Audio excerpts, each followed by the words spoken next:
Don't kids get sex ed at school? That's a fantastic question. I'm so glad you asked. Hi, I'm Jen Elledge.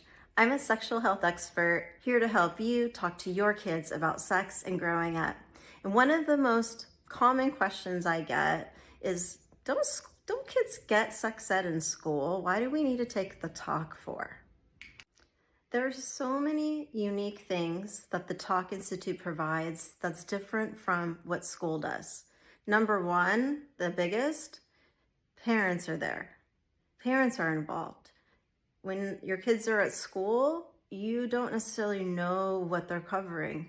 You might get an idea from a letter that goes home from school telling you the topics, but you don't know how your child has processed the information. You weren't there to fill in the values that you have or what your 2 cents are about things. And oftentimes when your child comes home and you ask, hey, what did you learn? Nothing. They're not gonna have the skills necessarily that they're gonna need to be able to talk about this, okay? And that's something that the Talk Institute really spends a lot of time on, is skill building. They're gonna get the information maybe from school, maybe from the internet, but what's different about what we're doing in our programs is we provide an environment where a community comes together of your choosing.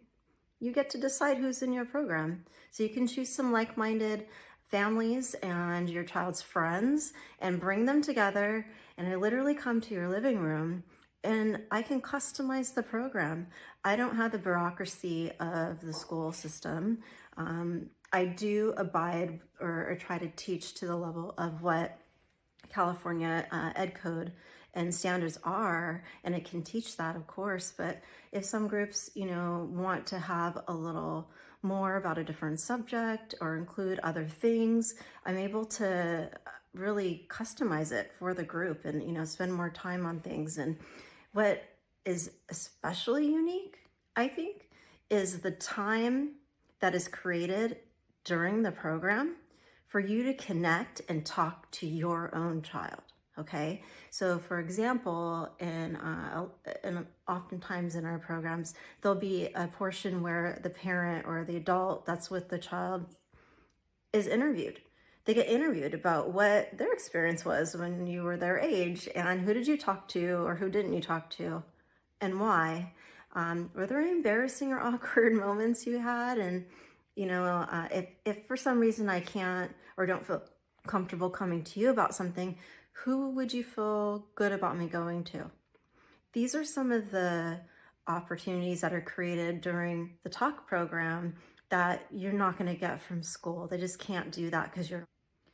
Sex ed is a whole lot more than just a bunch of facts and information about birth control and STDs, okay? We're talking about healthy relationships. We're talking about our relationships with our bodies and with others, romantic ones someday, what those should look and feel like.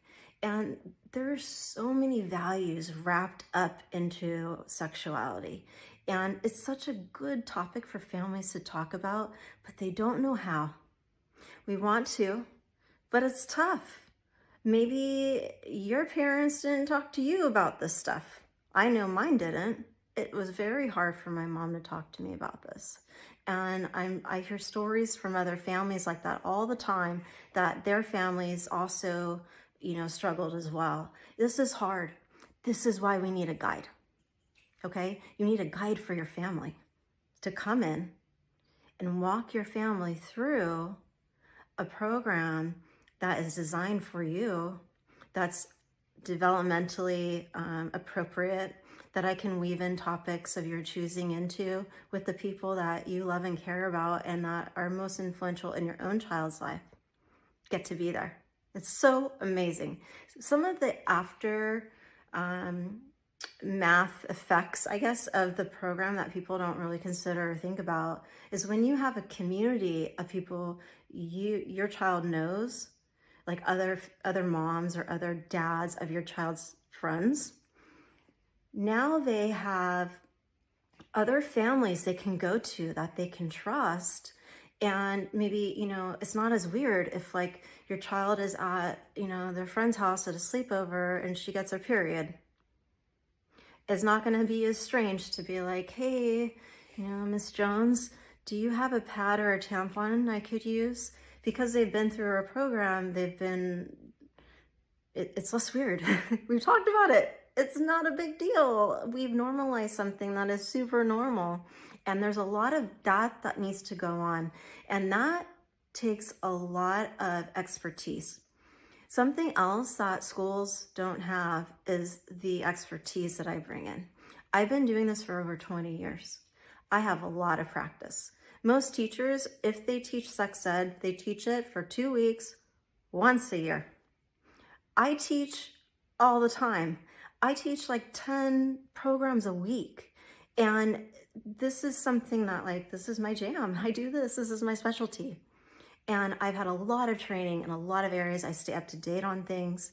And this is something that there is a finesse to talking about, especially when you have families together.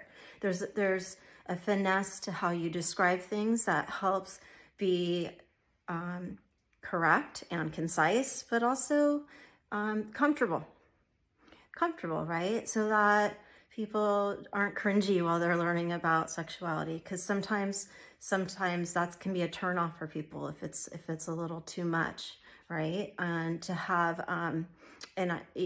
some taste to it is helpful. And that's why there's a series for the sex ed. There's a sex ed series, because it takes time. It takes time to practice the skill of talking. And that's what we're doing. It's a skill. I think we forget that. It's really hard to have talks like this. It's hard.